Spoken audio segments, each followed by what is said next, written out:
Unsiloed podcast is produced by University FM, elevating the stories of your institution. Welcome to Unsiloed. This is Greg LeBlanc, and I'm here today with David Stasavage, who is in the Department of Politics at New York University, also the author of a bunch of books. The most recent book is called The Decline and Rise of Democracy, which I have here, and also a couple other books. You co-authored this book called Taxing the Rich, A History of Fiscal Fairness in the United States and Europe. And then going back a little further in time, we have these two books. One is called States of Credit, Size, Power, and the Development of European Politics, and Polities, rather, and Public Debt and the Birth of the Democratic State. Welcome, David. Thank you. Pleasure to be here. So look, I mean, we've been talking about the divergence between Europe and the rest of the world for a long time. And I think there's been a big focus on the economic divergence, right? It was the Industrial Revolution and economic growth, right? It really kind of took off in Europe, and we kind of left the rest of the world behind, right? Europe and European offshoots, right? Like America and Australia and so forth. And then within Europe, we have sort of a divergence where it was England that kind of took off. And while there's been a ton of work on the economic divergence, there's also this political divergence, right? Where democracy has really thrived in Europe more so than the rest of the world. And a particular type of democracy that has spread to the rest of the world kind of flourished first in England. And, as historians, when we're trying to explain some phenomenon, there's kind of two ways to do it. One is to kind of look at these universal conditions, right, and make predictions based on some underlying factor, like, means of production or resources, climate, something like that. And then the other is to kind of focus on the path dependence or, accident or contingency. And I think in all of your work, you're trying to figure out, right, how to allocate causal, significance to these different things. And in this latest book, you're really digging into, the relationship between democracy and these other factors. So I guess, one question is, how difficult is it, right? I mean, I trained as an historian for many years, and I always grappled with this, right? The tension between, looking for general causal rules and principles and then focusing on the particularity or the contingency of specific situations. How do we deal with that as historians? Well, I think we have to be humble and realize that if you're talking about, say, Europe versus China comparison, that to some extent you're talking about an N of 2 for your sample, and it's very hard to draw general conclusions from that. And the reason why I wrote this most recent book is because I felt, precisely as you were stating, there's been a lot of really excellent work on the great economic divergence where Europe takes off first and other regions follow, and China, despite having, for periods of time during the Song Dynasty and then what we would call the medieval era, was ahead economically, never really took off until much later. There's been lots written about that, lots of different theories and ideas, but no one, to my mind, had really taken as much effort to think about the political divergence between Europe and China, as well as other world regions, and that, sticking with the Europe versus China experience, we have really drastically different political stories that do have a certain, I tend not to use the term path dependence, but I guess I'll use it in this case because you already did, but where, what happened earlier sort of has a big impact on future developments. Right. Now, when we're thinking about democracy, I mean, one question that always comes up is, if you're a ruler, or to use, Mansur Olson's right descriptor, you're a stationary bandit, right? You're interested in sucking resources out of the local peasantry or whatever, right? Like, why would you ever need a representative assembly? Why would you ever need to get the consent of these people if you have guns and, everything else? And I think that's been a big part of your research. Yeah, so I think there's any ruler, even very strong autocrats, rely on some degree of at least tacit consent from their people that they, so that they don't revolt. But that, you can satisfy that without having a representative assembly. I think of representative assemblies and councils as having emerged in cases where rulers needed information from people, information about what was being produced, how it was being produced, how it could be taxed. And they needed people to help them do things like collect taxes or serve in wars and things like that. And that was a route that led to rulers who were in need to see having a council or an assembly as something that they should tolerate or maybe even encourage, because ultimately it was conceding some power, but it helped to strengthen their rule simultaneously. Mm-hmm. But you talk about how technology, right? If you have really good technology for kind of figuring out where the money is, right? Then Right. you don't really need to ask anybody, right? No, you just exactly. send your people out. That's right, and that's the irony of the story is that we think of things like ability to map the soil or to understand its properties and knowing what was produced as this is sort of the advance of civilization. But in early cases, what it often did is it gave rulers in China, say, or for Shulgi in the third dynasty of Ur in Mesopotamia, an ability to rule without a counselor, without an assembly, because they had the knowledge. And they also developed bureaucracies that they could go to just sort of implement the tax policy they wanted without having to seek consent or assistance from the broader population or even from broader elites. Yeah, I mean, I think you're really telling a kind of game theoretic story, right? Where bargaining power is critical, and part of the bargaining power comes from the opacity, right, around where the wealth is or how much wealth there is. But there's also the bargaining power that you get from the power to exit, right? So people can just kind of up and leave if things get too bad, right? Exactly. So that's another factor that historically led to more consensual, more democratic governance, is if people could just pick up and go elsewhere. And so this was it's commonly emphasized, not surprisingly, for areas of the globe that in the pre-colonial period had very lots of land relative to the number of people, like really low population density. And so for pre-colonial Africa, you'll find constant refrains to the fact that, rulers were constrained by the fact that groups of people could just take off elsewhere onto the savannah or into the forest. And so it was harder to rule as an autocrat in cases like that. So you might want to concede some of your power again by having some more consensual form of governance. And that, the flip side of that is areas where very high population densities or where geography made it impossible to move, then it was easier for you to rule as an autocrat because people couldn't just take off. Right, and I think you talked about the unique quantity of democracy, right? The extent to which America was very democratic, more democratic than probably any other place in the world in the 18th century or so. And you said there have been two theories here. One is kind of more driven by ideas, right? The fact that the colonists had soaked up all this democratic insight from England. And then the other has to do with more this frontier idea that they were, capable of hitting out on the frontier. But you say that the role of ideas maybe is overstated. There were some people that said that democracy arose in Europe because the Greeks, right? Right, the Greeks. They had and the exposure Romans, to the Greeks. Yeah, but you say that doesn't really line up with the history. Well, no, I mean, there's no doubt about the importance of the Greek and Roman inheritance for giving us a way to think about what a democracy is and what a republic is. But if you go back to the Germanic tribes that ended up conquering the Roman Empire, and you come to the writings of Tacitus or other early observers, although of course Tacitus didn't actually observe the Germans himself; he was writing based on other first-hand accounts.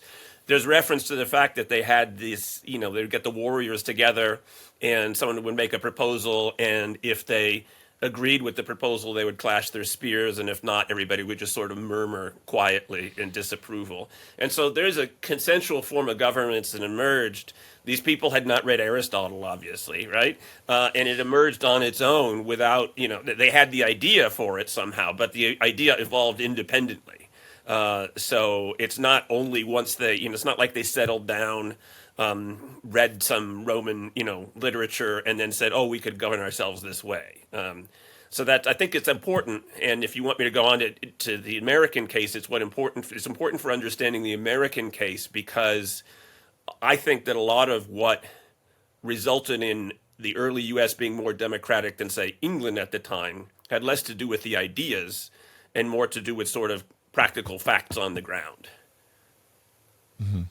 Well, I think in the 19th century, wasn't there a big debate about, who deserved credit for British democracy? I think it was, Pollock and Maitland and Stubbs and all those guys. Some of them were on the kind of Roman side, and some of them were on the German side, as to where. Right. So there's a whole debate. I mean, it's very about the Anglo-Saxons and the extent to which they had a consensual form of governance, which they did. I mean, it's a little bit. It's inaccurate to say they had a parliament, but they had a thing called the Witan, where the king would get together something like 100 notables from the Anglo-Saxon kingdom, and this would happen fairly frequently, obviously, to discuss things. It wasn't a formal, like that Witan formally had to approve of something, but it was a way of sounding people out and discussing with them. And again, it's not something that even though England had been conquered by the Romans previous to that, the Witan is not something that emerged as a result of a sort of Roman inheritance. Right. What's astonishing to me when I look at the numbers is how weak these kings actually were. I mean, because you'd think, oh my gosh, these kings, they're these super powerful people, they're burning the Templars at the stake and all this kind of stuff. But at their peak, they were really extracting like 1% of GNP. And I mean, it's incredible. And the kind of the state of the bureaucracy, right? I mean, you talk about Philip the Fair. I mean, he had 20 people, No, exactly. administering. And It's the same crazy. would have been true of the Exchequer in England at the time. This is, circa 1300. It each had several dozen central officials, and I put together, tried to put together estimates of revenue as a share of GDP for those two kingdoms, and obviously there's fairly large error bars around it, but 1% of GDP, that's really small, and it's tiny compared to the Chinese state under the Song Dynasty, roughly contemporaneous, extracting something like 10% of GDP in revenues. And I think in a lot of the economic history work that's been written, it's all been very interesting. We did for a while lose sight of the fact of the general weakness of European rulers. So Philip the Fair, of course, he relied on the Templars as his bankers, and then he, accused them of heresy, so he was able to burn them at the stake. But he could do that with people who were right there then. But it's not like he could march off elsewhere, anywhere in France, and control the population as a whole. Right. And then when you fast forward to the 18th century, I mean, the ability to extract resources just skyrocketed in Europe. I mean, blew well past the 10% that the Chinese had and the 6% of the Abbasids. I mean, it just kind of, went through the roof. And so, a lot of people would say, well, that's because of the Glorious Revolution, right? That's because of the Parliament, right? And I mean, was there really a big discontinuity, as so many have said, right, in, say, 1688? Well, I mean, it's hard to deny that there was a big discontinuity in terms of revenues there. I think what happens is, during the 17th century, the Stuart kings are trying to do what they can to hold on to their prerogatives, and the result is Parliament's not really interested in giving them much help in raising revenue. And Charles I could assert that he ruled by divine right, but he didn't have a bureaucracy either.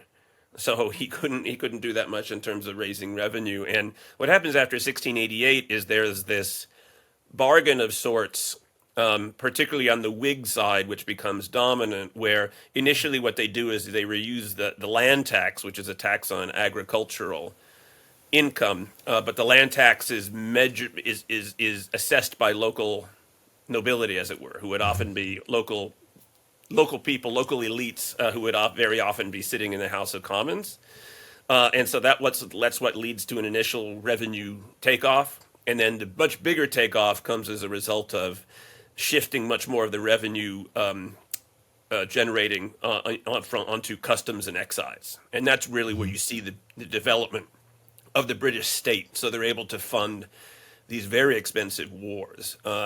And despite having a much smaller population than France, they're able to raise more in revenue and more consistently because of these particular political arrangements. So why is it that the European kings, going back to Charlemagne, couldn't just do what the Chinese did, right? Just build out a bureaucracy and go out and start sucking tax out of these peasants. I mean, what was the key problem there?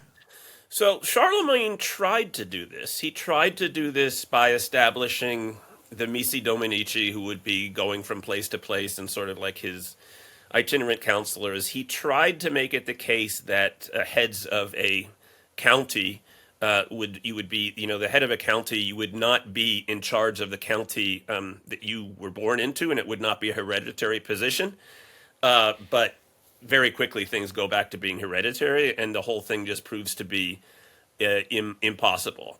There's several different explanations you can think about that. One is that the economic collapse following the fall of Rome was much more complete than anything that ever happened in China, for example, and that you got even the almost total disappearance of the monetary economy. But I also think it has something to do with the pattern of agriculture and knowledge about agriculture. That in China you had a lot more high yield, legible, to use James Scott's terms, agriculture that could be easily taxed, and people knew the properties of the soil, whereas Europeans didn't have any of those features, and so it was just a much more daunting environment to try to build a state in. Yeah, you talk about this guy. What was his name? Yu, I guess. The Great. Yu the Great. Yeah. I mean, he went out and came up with this whole science of soil and everything, and so he could more or less come up with an accurate prediction of how much output would come from specific regions. I mean, the British did a cadastral survey or something of sorts, right, when they did the Domesday Book. I mean, why wasn't there similar advances in sort of soil economics or whatever you might call it? So Yu the Great. I mean, again, that's it's a legend of sorts. But the fact that we even have, in West, the fact that you even have a legend of this initial person saying, I'm going to tax, this area at a higher rate because it's more productive, and this area at a lower rate in this province because it's less productive. You don't have any stories like that in Western Europe. And I think the Domesday Book is a very interesting exception to this. And you think about it, and again, I'm going to come back to, I'm sort of a fan of the Anglo-Saxons. Circa 1000 AD, in Western Europe, with the exception of areas held by the Caliphate in Spain, the Anglo-Saxons were pretty much the only society that succeeded in having a direct taxation of agriculture at the time. And this is for the Danegeld, right? That's for the Danegeld. And I'm not an expert on the Domesday Book, but my impression from reading the historians is that the Normans were able to do the Domesday Book in 1086 because they had all this information from the Anglo-Saxons, right? They had all the registers and things, and this helped out in massively. Recall that they never did it again, right? That was it. There was one Domesday. There was not like Domesday 2, Domesday 3, Domesday 4. And I think that's an interesting fact. Yeah, it's kind of like, I think I lived in Philadelphia, and the property taxes were based on property registry from like the 1950s or something. Right, exactly, which is probably very advantageous. Yeah, exactly. Yeah, but also, I mean, in terms of the relative, I mean, what they would do is rather than reassessing the property, they would just jack up the rate. So you would just get a very, very high rate on a low assessment, but the relative taxes were completely out of whack, right? And I think one of your points is that the problem is not so much assessing the average output. It's about assessing the kind of variability, both variability within a region and then across time, right? Because if you tax at too high of a level, you basically bankrupt the peasant, and they revolt or they flea or whatever. And if you tax too little, then you don't, you're leaving money on the table. No, that's exactly right. And so the interesting story behind all this is that one of the big reasons why you get the revenue divergence, we talked about the English side, about how the revenue takes off. We didn't talk yet about the Chinese side, about how you get this steady decline in revenue extraction to the point where in the latter stages of the Qing dynasty, they're now the ones who are only extracting something like 1 to 2% of GDP. That the Emperor Kangxi in the year 1713, made this sort of fateful decision to not update the cadaster, to say that's it. We're not updating this anymore. We're not reviewing it, and we're not changing the rates either. We're just keeping it frozen as if so it's a remarkable example of a high capacity state that sort of walked away from having high capacity. And as you suggest, decades or a century after that, things have changed so much that if you have a record from 1713 and now you're in the early 19th century, the record from 1713 is not going to be very helpful. Well, what I found fascinating is how sometimes the kind of capacity of the bureaucracy will persist even though you have sort of turnover at the top, right? And so, I remember that when the British took over India, they just kind of took over the existing tax infrastructure that the Mughals had left behind. And I learned recently that until about 1820, the language of administration was Persian, right? Because they just kept all the same folks in place, right? Yeah. No, that's right. And in China, there's an interesting feature where there just seems to be this muscle memory in the bureaucracy, in that it always comes back. So even if you have China basically falls apart, or almost falls apart, after the collapse of the Han Dynasty in the 3rd century of the Common Era. And yet a few centuries later, you get the reemergence of a bureaucracy in a way that just didn't ever happen in Western Europe. It's a sort of remarkable thing. And I don't know if we have a certain answer to it, but it's very clear that from the Northern Wei dynasty onwards, the bureaucracy tends to reemerge in a very important way. Yeah, this is puzzling. I mean, even today in China, right? I mean, the tax revenue doesn't come from agriculture, right? So, it's coming from things that are much more technologically sophisticated. And so one would think that as the Chinese, means of production, I guess, start to resemble that of Western Europe, that you would see sort of a transition towards a system that was more democratic, right? If the know-how and the knowledge is dispersed in the way it is in a highly advanced technological society.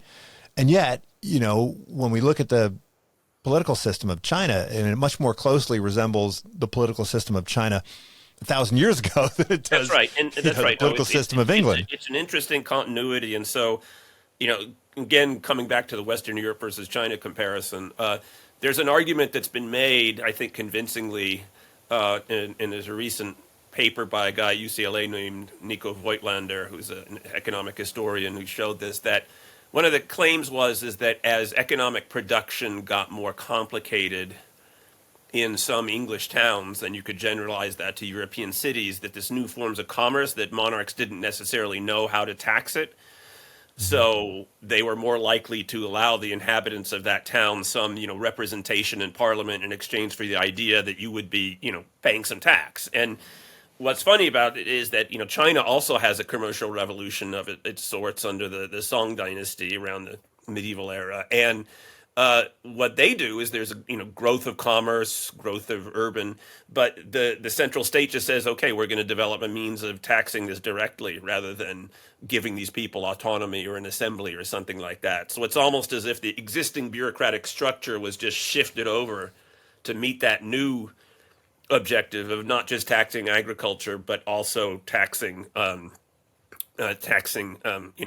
putting taxes on indirect taxes on trade. Well, I mean, you could do that if you have bottlenecks, right? So if all the commerce has to go through some port, let's say, then you can tax it, right? Or if it all has to go through some central exchange, then you can presumably tax it, right? You Yes. reference, I think, Cote d'Ivoire, right, where they had a very high rate of taxation because the wealth was primarily coming from cocoa exports. Yeah, the cocoa exports are going through one port, and that's it. The same medieval England wool exports are going through one port on the East Coast, and so that's even a weak state under that condition can tax. The other great example of that is the kings of Denmark being having an independent source of revenue because of the sound tolls through the Hmm. Yeah. the straits that have the unpronounceable names between Scandinavia and Denmark to get to the from the Baltic to the North Sea, and they were And able that's to probably use that. That's probably why. I mean, it's highly unlikely that we would expect democracy to emerge in, say, Qatar or Saudi Arabia or even Venezuela, right? Because the wealth is right there, just ready for the taking, right, by the regime. Yeah, I think that's clear. If you're not relying on people to help you produce things and to tax them and maybe to collect the taxes themselves, then that same impetus for democratization doesn't really exist. Now, I think there's an exception to this, right? Which is when it's not that you need the money, but you need the manpower, and so you talk about how you see this correlation between the emergence of universal conscription and the universal of the emergence of the universal suffrage, right? Yeah, exactly, and that's something goes back to the Athenians. That's an old argument even about that because the Athenians had a navy that it was an era where the technology of the time was to have these ships that were rowed. You needed a lot of people to row.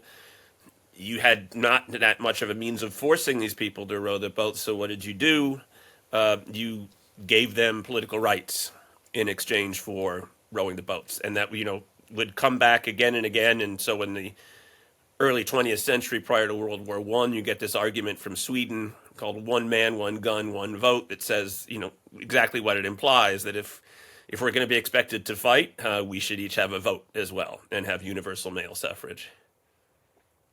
And I think that was a broader trend in societies in general to say that when you needed to mobilize a great mass of the population to fight, you were more likely, as a ruler, to feel compelled to give them political rights.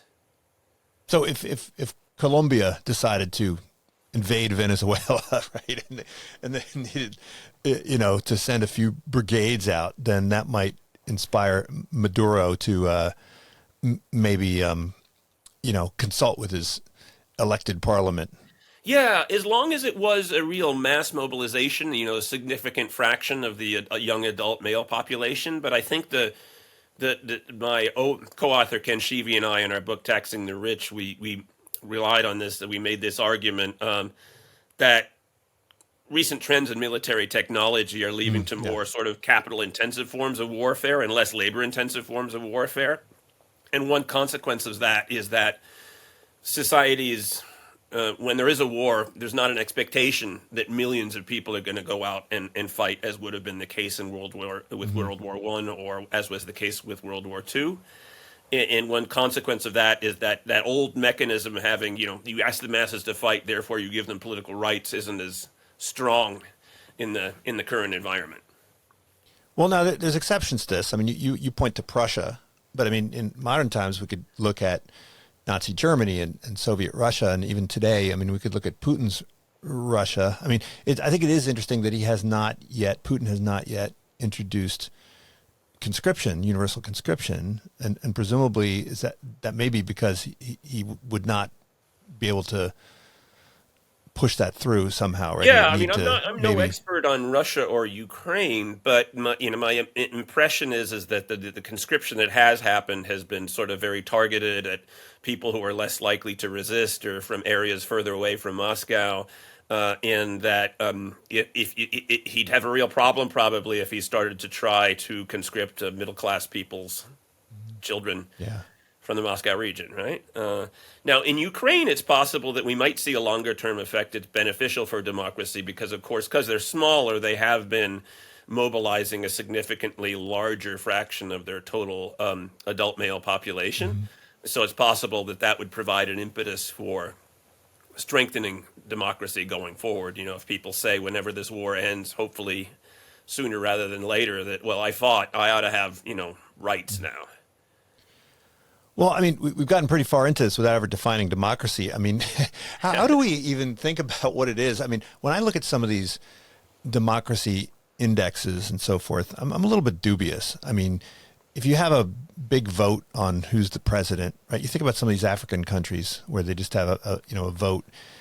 I mean, is that really democracy? I mean, it's like some popularity contest on which dictator you get. I mean, well, or it's, we're in the United States, right? I mean, we're not getting a dictator, but it's something of a popularity contest. So, well, I mean, at least in the U.S. we have elections happening at so many different levels and layers. Yes, that right? certainly helps. Yeah, it's not just this one figurehead, right? Yeah, I think that the important thing to recognize about democracy is that the more you load onto the term, the less meaningful it becomes.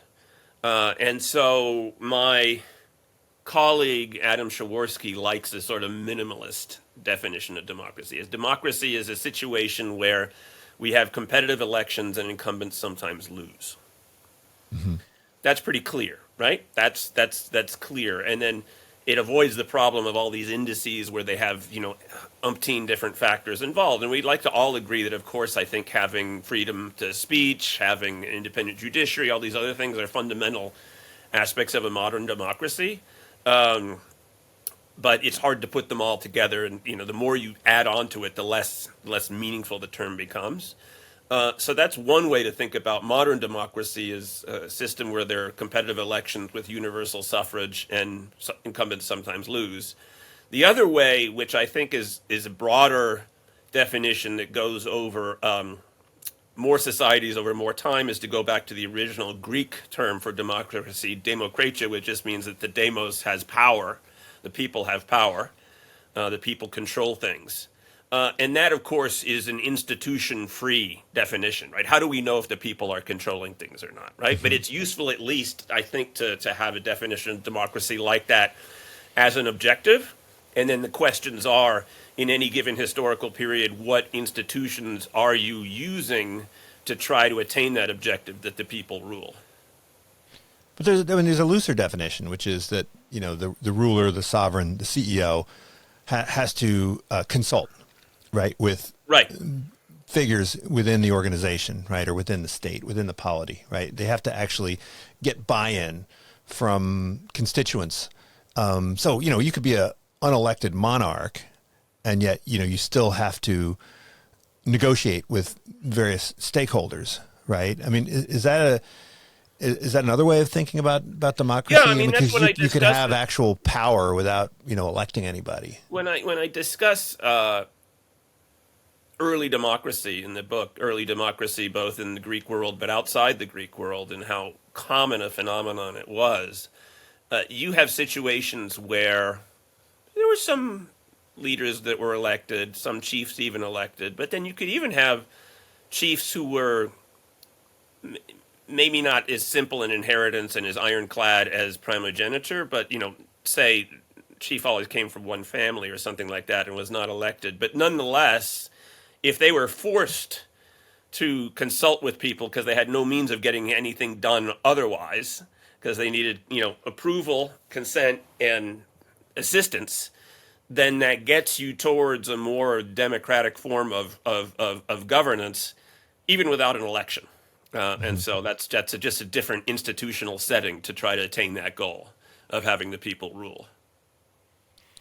Yeah. Now, look, your book is called The Decline and Rise. And I think some people have said maybe it should have been the rise and fall. But I think you justify this by going back in time and finding all of these examples of democracy all around the world, many of which I was completely unaware of, right? I mean, you went back to India, you went back to Mesopotamia, right, which no one thinks of as being a place where democracy thrived. You talk about the Huron and some of the other Native American groups, even in Mexico, we think about the Aztecs, definitely not democratic. And that right next door, they have the Tlaxcala, who you say were democratic. I mean, Is this a history that has been ignored because it doesn't fit the narrative? I think it doesn't fit the narrative. I think that there are archaeologists and anthropologists now who are more in tune with the idea that there were different paths, one that was more consensual or democratic in terms of governance, and one less so. I don't think it fit the narrative, certainly for European colonizers, that these people could actually govern themselves, right? So there was this big debate when people first start writing, I guess this is in the 30s or the 40s, about ancient Indian republics in India. And it becomes very closely associated with this debate about whether independent India could attain independence or not. Because if you were a British colonist, you wanted to say, no, these people don't know how to govern themselves. We should be governing them. Whereas if someone else could say, look, we governed ourselves, including in a democratic fashion, several millennia before that happened in England, maybe we're capable of doing this on our own, and we should be independent.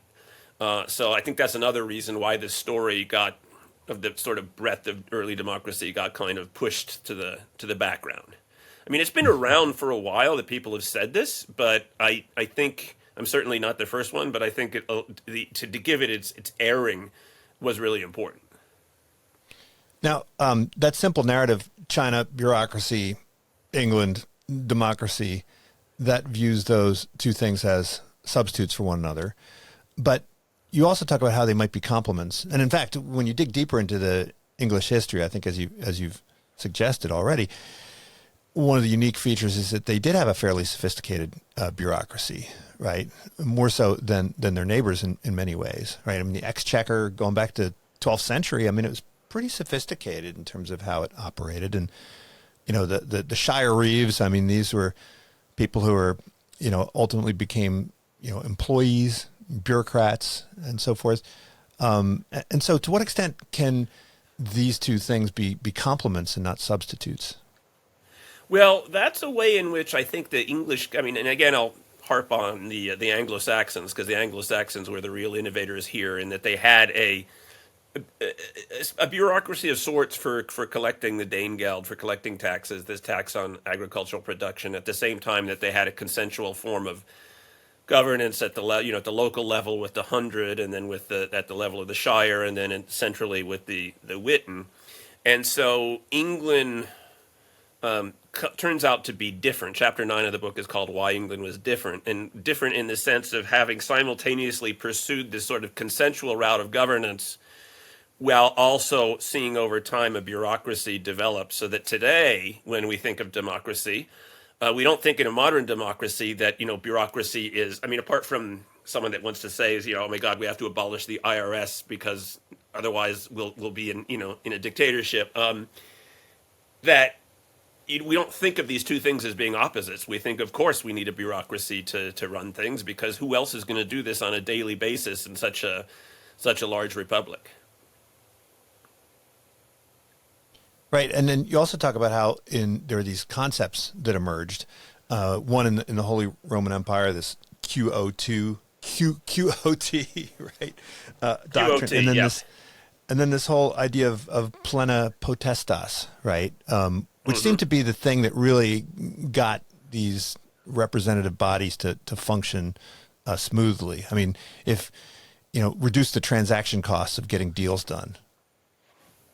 Yeah, and that's where England is really an innovator in another way. And this was in developing something that resembles a modern representative assembly. So in a modern representative assembly, Congress, legislature, whatever you want to call it, there's no expectation that constituents should be able to give their representatives mandates or instructions, or require them to come back to consult before we tell them what to do with respect to some decision. We can just vote them in office, and then next election we can either vote them out or re-elect them.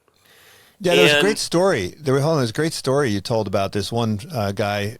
I guess he was a French guy who went and Spanish guy. Yeah. Spanish guy agreed to some stuff, and then they killed him, right? They killed him, but yeah. No, that was it. So it was much more common in Europe for representative assemblies to have a setting where what they did is they could give their representatives strict mandates saying, you can agree to this, you cannot agree to that. And if you're going to change, you need to come back to us and get our approval.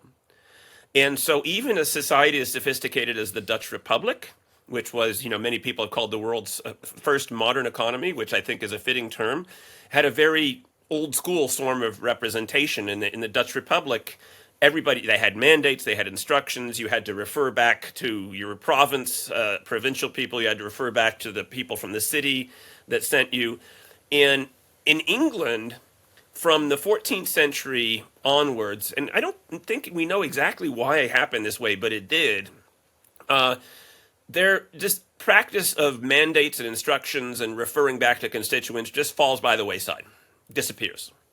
And so that makes the English Parliament much more efficient as a means of making decisions and making majority decisions, even if in some ways it's a little bit less democratic, right? Because you're placing representatives at a greater distance from their constituents than was otherwise. Now, this idea of mandates could work presumably with a city-state, right? Because you just have to go back across the street to talk to your constituents.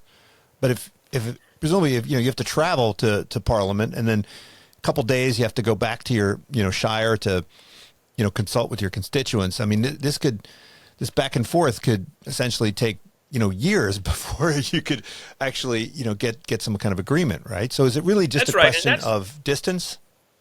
Yeah, I think that's why it worked in the Netherlands to an extent for a while, because small country, a lot of waterways, easy water transport, and elsewhere it just it didn't work in the same way. It didn't work as efficiently. But even so, the Dutch system was still one that they had a hard time making quick decisions. They had a naval encounter with in the 17th century with the English. The English Parliament quickly divided on how we're going to build the ships, how we're going to fund the ships. The Dutch, the war was over before they could even agree on how to finance new shipbuilding. So that points you to the difference between these two systems of representation. One that was older, and the one that resembles more modern representation as we think of it today. Well, there was a big debate among the founders about whether a democracy could exist in a large country, right? I mean, the Greeks, their democracy, everybody could kind of show up in the afternoon, have a little session, then go back to work or whatever. But Madison thought that having a big country might actually help with democracy. I mean, is that debate still a real one? Do we still have? Well, I think it should. This is actually the subject of my next book that I'm working on is making democracy work, how democracy works at scale, and I think. There's two different Madisons on this one. The one is Madison from the time of the ratification debate, and this question of this was the primary one of the main, if not the main, argument made by the Anti-Federalists is that this isn't going to work because this is going to be too big a republic. People will be too distant from government. It's just unfeasible, and so Madison had to come up with an argument about how scale was actually good.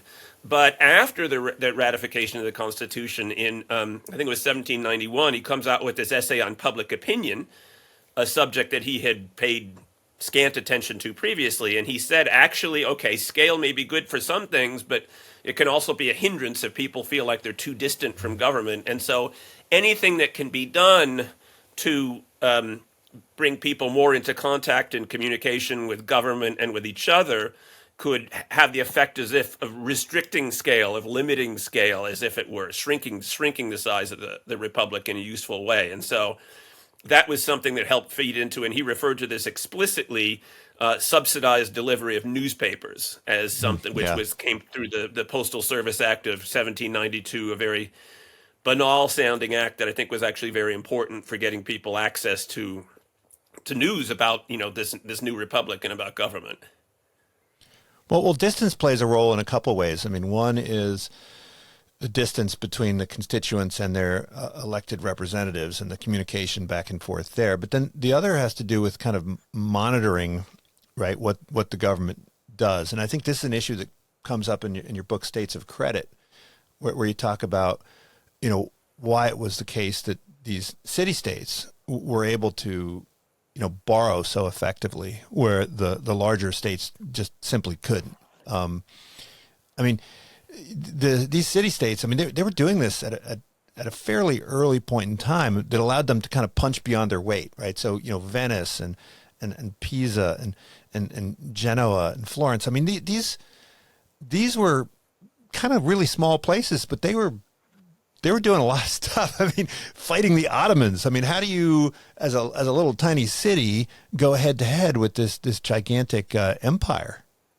Or larger territorial states, principalities. Yes, and the argument I make there has to do with the ability of people to monitor government, to know what's going on, and have control over it. And that is important because if you're going to lend money to the state and expect to get paid back, you'd like to know what's going on and you'd like to have a say. And so, Siena is the great example of this because the town council, the city council, is called the Council of the Bell. It's called the Council of the Bell because there was a bell in one place that they rang, and it meant that everybody should gather. Now, you couldn't do that in a territory the size of France, right? So you could ring a bell in Paris, and about 500 people would hear it, and that would be it, right? You couldn't, and so it just points to, in an era of pre-modern communication, how small scale was a great advantage there. But the idea was that the creditors of the state, they were the ones that were sort of presiding over the tax collection and expenditure of the state, and so they could make sure that their interests were defended, right? Yeah. So it was in ultimately the most successful city states in terms of borrowing had fairly oligarchic means of control, right? Because the key thing was the small scale that allowed them to, but it was also that the secret was giving the creditors themselves important positions to make decisions. This was not sort of ordinary everyday people being able to make decisions, and they were the ones paying the taxes on indirect taxes on common consumption goods and on trade that would generate the revenues to service the debt. And some people have said that about England. They said, well, Parliament was just a sort of a creditors committee. But it's not really true, right? I mean, most of the folks in Parliament were landed gentry. They weren't the merchants that were the ones sitting on most of the government obligations, right? Yes, England is fundamentally different in that regard, in that the people, if you look after 1688, the people who are sitting in Parliament who could be considered to be merchants are, and I don't remember the exact figure because I wrote about this 20 years ago now, but it was something like 5 to 10% of the total membership. The vast majority of members of the House of Commons were landowners. And so it's a different arrangement that happens, and it happens with the birth of a political party called the Whig Party that eventually seizes durable control after 1715 for a number of decades. So how are they able to protect their interests? I mean, why wouldn't the majority just say, hey, let's just screw over these guys? We kicked all the Jews out and under Edward. Why don't we just do the same thing here and just renege on all these deals with the merchants so that our taxes can go down? Yeah, and were that the only thing that counted, you would probably say you could do that. But the Whig Party was a sort of a coalition motivated by a number of different key issues. Toleration for any form of Protestantism,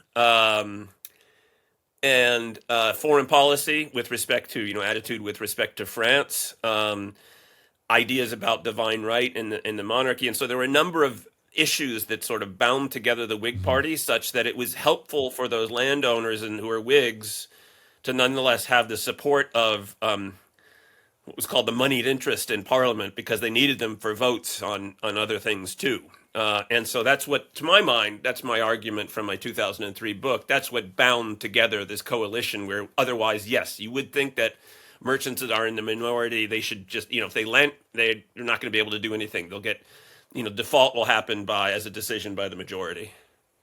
Well, I mean, we still kind of have that. I mean, was it Jim Carville who famously said that if he could come back to life, it'd come back as the bond market, right? Because it's Yes. the most powerful thing. I mean, but again, the same thing is true today. I mean, who's sitting on all the T-bills and the bonds? It's not the mass electorate, right?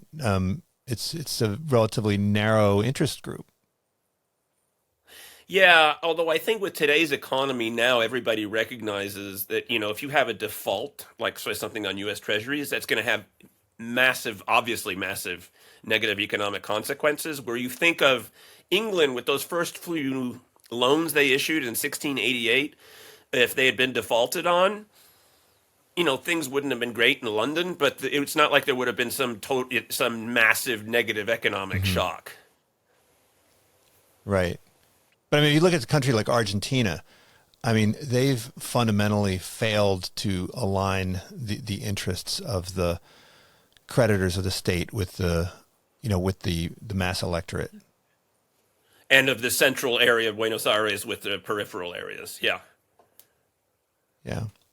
Well, you talk also in the taxing. I think it was in the taxing the rich. Maybe it was in the taxing the rich book. But you talk about how there was a fear that democracy would lead to a mass redistribution of income, and largely that hasn't happened, right? I mean, you Yeah, talk about the fear. this was in Yeah. decline and rise. And there's an interesting feature that if you look at in Europe at early 19th century discussions about universal male suffrage. And there's a really good article on this by Daniel Ziblatt, of course, known for his other books, but he also does other things, and a guy named Aditya Dasgupta, where they show that with each of the reform acts in Great Britain during the 19th century, the bond market freaks out progressively less. In 1832, they're really worried there's a big spike upwards and then comes down when they realize it doesn't. And then next, second Reform Act, third Reform Act, any subsequent Reform Act, it becomes a little bit less, excited. Like, okay, people sort of got the idea that this whole impression, it wasn't implausible at the time to think, gee, giving everybody the vote, given that wealth is very concentrated and few people own wealth, might lead to, say, very heavy taxation of wealth. And it didn't happen just that way. It didn't automatically happen that way. And so we have this irony then that certain elites got more comfortable with democracy or less uncomfortable with it, I guess I should say, because it didn't result in them being as negatively impacted as they initially feared would be the case. Now, why is that? I mean, is that because of, the false consciousness, right? That these people, the peasantry or whoever, they don't really understand their true interests. They've been brainwashed by the wealthy. Yeah, and that's where we have our this has been something that political scientists have spilled so much ink on. There are so many different explanations, ideas about economic fairness, ideas about people not having the correct information, ideas about influence of money in politics, you name it. I don't think we have a set explanation, but it seems to be the case clearly that democracy, universal suffrage on its own, didn't just automatically result in a equalization of wealth inequality, which is something that can be shown econometrically for Western European countries. Well, I thought you made an interesting parallel between the French peasantry of the 19th century and sort of what we're seeing today. The original deplorables. I was at a talk a couple years ago, and by a very distinguished political scientist who just seemed completely confused as to why the bulk of Americans seem to oppose things like the estate tax, and what I don't think he just it gradually dawned on him that other things mattered in politics, like religion, right? It wasn't all about economic interest. But I think that was the same mistake that the people, more kind of progressives of the 19th century, the mistake that they made, that they focused on a relatively narrow group of the urban proletariat and they just completely ignored the bulk of the poor people in France who were primarily agricultural. Yeah, that's France 1848 is a terrific example of that, and that's why I used it. But we have this revolution that establishes the Second Republic. It's a very urban Paris-based revolution. The people who are the progressives of that era, who were the great thinkers and motivators who thought about policy, were exactly as you just said, thinking about policy that was relevant for urban people. And they made very limited efforts to do outreach to small towns, to the peasantry, which of course would have been the great mass of the French population at the time. And afterwards, when the peasants didn't vote for them, they said that the peasants were stupid and ignorant and things like that. But the truth of the matter is that the peasants had reasonable concerns too, reasonable economic concerns. But they were more concerned about, say, is there a road so I can get my crops to market?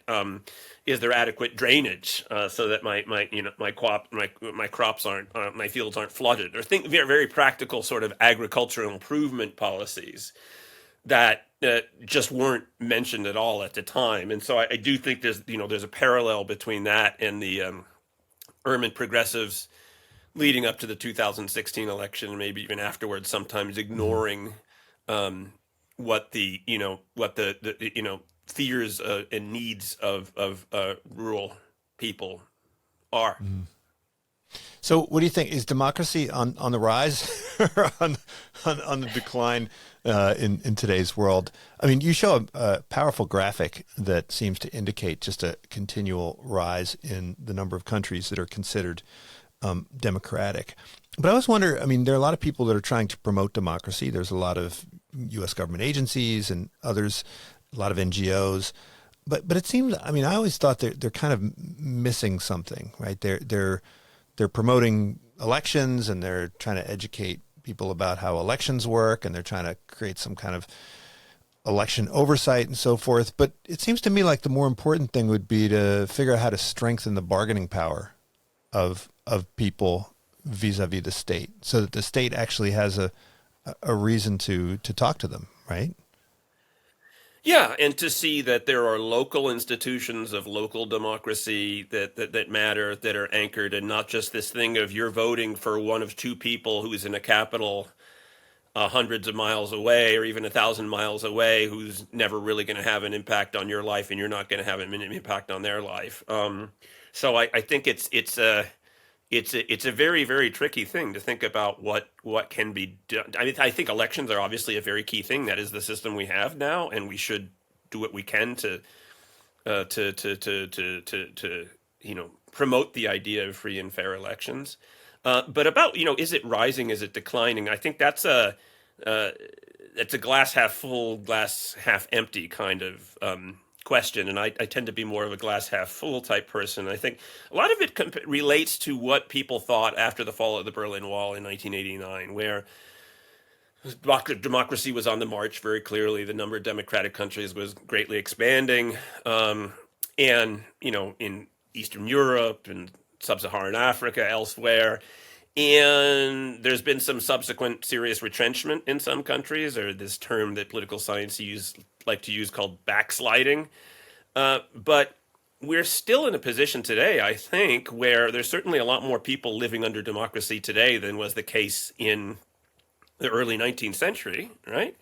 And that's a very significant thing, because in the early 19th century, of course, we had sort of proto-democracies in some cases, and it then spreads in Western Europe, but the rest of the world had been conquered by Europeans and pushed into having, obviously, European colonizers weren't particularly eager in early stages to promote democratic institutions in the areas that they colonized. In fact, sometimes they did away with indigenous democratic institutions. So I think that's why, I don't think that is why the book does say decline and then rise, because we've hit, yes, there's some backtracking going on. It's serious, it's important, but there's been a pretty big rise all the same.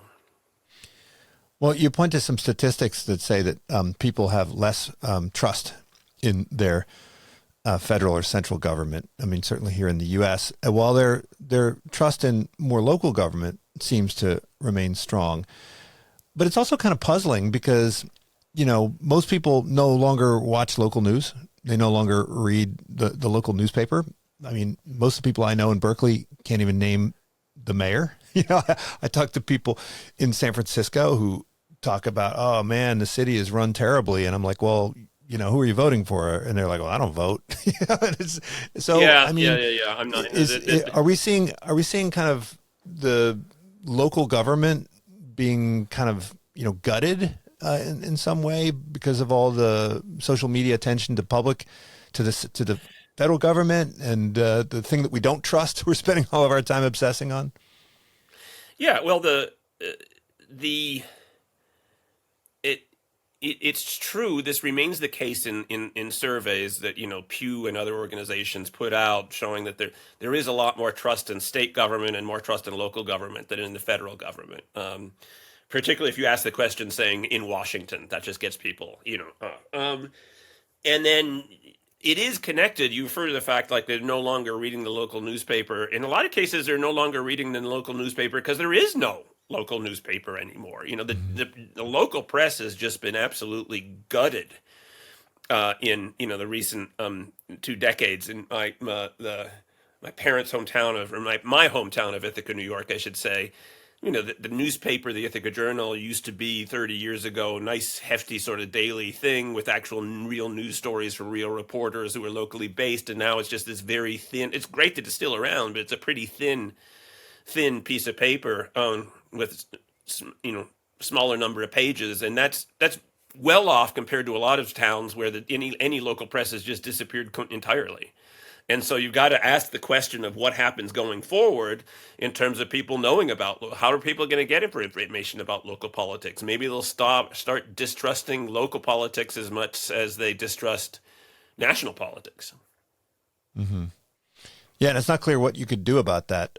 I mean, there's been some proposals to try to, I guess, subsidize local journalism or get social media to steer more attention to local affairs, but I don't know exactly what you're supposed to do about that. I mean, it sounds like an outlandish proposal, but again, remember what happened, what we just talked about, a little while ago about the Postal Service Act of 1792. That was an attempt to use federal revenues to subsidize the delivery of newspapers and favor them, and it arguably had long-term consequences. So. One would hope that there could be something done for local news, and maybe it's not going to go back. Maybe it's not the best strategy to say we're going to subsidize only traditional paper, actually hold the paper in your hand type local newspapers. But maybe there's other forms of local media that can be supported. Mm-hmm. And so this new book, when's the new book coming out? Ooh, not for a couple of years, I think, but. But it's going to be talking about the way in which, over the long sweep of history, humans who govern themselves in a sort of collective or democratic way have coped with the challenge and the opportunity of scale. I say the challenge of scale because large scale allows us to do things. It allows us to learn from other people, to have market transactions carry greater weight. But it's also a challenge, as we've been talking about, in the extent of how do you connect people to government and keep them connected to each other when you have such a large republic as we do today. Oh, I forgot to ask you one other thing. Maybe the editors Yes. can take this and put it before that last question about the new book, but I'll ask it out of order. In this book, Taxing the Rich, you talk about how most people can agree on the principle of fairness. They just can't agree on its application, right? Everyone agrees that people should pay their fair share, but no one knows exactly what that means. I mean, what's puzzling to me is that when we look at the top marginal rate on income, when I was growing up as a kid, I mean, my father would complain because he was paying, 71% or something on his income. And that rate now has gone down considerably. I mean, there are people like myself that are stuck in the maximum bracket because I get most of my income from what's defined as labor. But when you look at someone like a Warren Buffett who complains that he pays a lower tax rate than his secretary, I mean, how do we explain that? I mean, is there anybody who actually thinks that is in alignment with a view of fairness? No, I don't think they should. No, and this is my co-author from that book, Ken Shivy, and I have written about this repeatedly, basically saying that yes, there can be a debate about how progressive tax policy should be, but there's generally not any theory of fairness that suggests why Warren Buffett should be paying a lower tax rate than his secretary, if that's what the comparison was. And we have, there may be arguments why that just has to be the case because it's harder to tax capital. Capital will move elsewhere where labor doesn't. But that's not a theory of fairness. That's a theory of consequences. There's no real fairness theory that says, okay, just because someone's earning capital income, and that's what's driving, the income for people at the very top, that they should be paying less than someone who's, contributing labor and paying the top marginal rate of income taxation. Mm-hmm. Well, David, thank you so much for joining me. Really appreciate it. The latest Anytime, book thank you. The latest book is Decline and Rise of Democracy, which builds on all this wonderful previous work about public debt, states of credit, taxing the rich, etc. Hope to chat again soon when the next book comes out. Thank you. Unsiloed podcast is produced by University FM, elevating the stories of your institution.